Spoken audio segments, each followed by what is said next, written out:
आज हम पढ़ेंगे रॉक्स के बारे में, यानी कि शेल के बारे में। ठीक है, शेल जो होता है वो प्राकृतिक खनिजों का ढेर होता है, natural masses of mineral matter होता है। ठीक है, अर्थ की जो सबसे ऊपरी सतह होती है जिसे क्रस्ट यानी कि परपट्टी कहते हैं, वो डिफरेंट टाइप के रॉक्स की बनी होती है। ठीक है, और रॉक्स जो होते हैं वो साइज़ में और कलर में डिफरेंट टाइप के होते हैं और टेक्सचर में भी।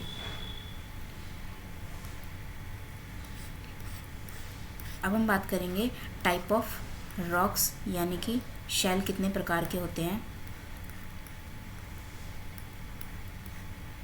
ठीक है, तो सबसे पहला जो प्रकार है वो शेल का, वो है इग्नस, जिसे कि आग्नेय शेल कहते हैं। ठीक है, आग्नेय शेल कौन से होते हैं? देखो, आग्नेय शेल वो शेल होते हैं जब ज्वालामुखी से मैग्मा निकलता है, पिघला हुआ मैग्मा निकलता है, तो वो बाहर आकर जो होता है ठंडा हो जाता है और सॉलिड हो जाता है। ठीक है, कठोर हो जाता है। तो उससे जो शेल बनता है, उससे जो रॉक बनता है, उसको बोलते हैं इग्नस रॉक, यानी कि आग्नेय शेल। ठीक है, ग्रेनाइट जो है वो आग्नेय शेल का एग्जाम्पल है। ठीक है, और सेडिमेंट शेल क्या होता है? दूसरा टाइप रॉक का सेडिमेंट रॉक्स, यानी कि अवसादी शेल। अवसादी शेल क्या होते हैं? देखो, अब ये जो इग्नस शेल थे, ये क्या होते हैं? ज़मीन पर या हमारी अर्थ की जो सरफेस होती है उस पर रोल डाउन होके लुढ़क कर एक दूसरे को हिट करके ये आपस में क्या होता है? टूट जाते हैं। ठीक है, ब्रोक डाउन हो जाते हैं छोटे छोटे टुकड़ों में।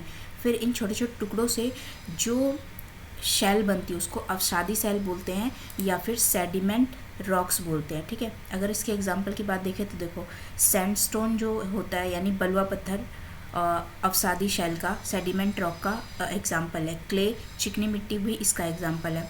लाइमस्टोन, चूना पत्थर, ये भी अवसादी शेल का उदाहरण है। ठीक है, अवसादी शेल जो होते हैं वो हवा यानी कि विंड और पानी के थ्रू एक जगह से दूसरी जगह लेकर जाए जाते हैं। ठीक है, और अवसादी शेल यानी कि सेडिमेंट रॉक्स जो होते हैं उसमें उसके नीचे जो होते हैं वो फॉसिल्स पाए जाते हैं, यानी जीवाश्म पाए जाते हैं। किसके? प्लांट्स के और एनिमल्स की। देखो, जब एनिमल्स और प्लांट्स जो होते हैं वो दब जाते हैं, मर कर दब जाते हैं काफ़ी टाइम बाद, तो क्या होता है? उनकी जो हड्डियाँ होती हैं जो ये या कुछ रिमेन्स होते हैं, तो उनके जो अवशेष होते हैं, रिमेनिंग्स होते हैं, वो इस रॉक के नीचे दबे हुए मिलते हैं। ठीक है, थर्ड टाइप है रॉक का मेटामॉर्फिक रॉक, यानी कि कायांतरित शेल।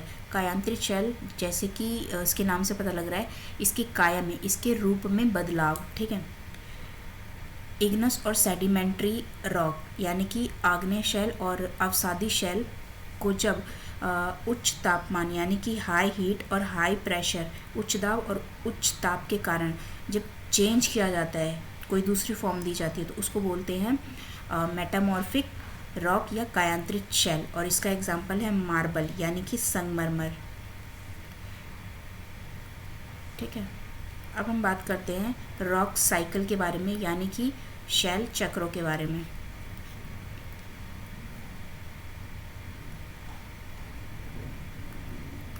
देखो, शेल चक्र क्या होता है? शेल चक्र का मतलब होता है जब रॉक जो होता है एक फॉर्म से दूसरी फॉर्म लेता है। ठीक है, तो उसको बोलते हैं रॉक साइकिल, यानी कि शेल चक्र, जब शेल एक फॉर्म से दूसरी फॉर्म में आता है। ठीक है, देखो, सबसे पहला जो फॉर्म है वो रॉक का आग्नेय शेल। ठीक है, देखो, लावा से सबसे पहले आग्नेय शेल बनता है, आग्नेय। ठीक है, यानी कि इग्नस रॉक। ठीक है, और इग्नस रॉक जब आपस में लुढ़क कर एक दूसरे को हिट कर टूट जाते हैं छोटे छोटे टुकड़ों में, तो उनसे क्या बनता है?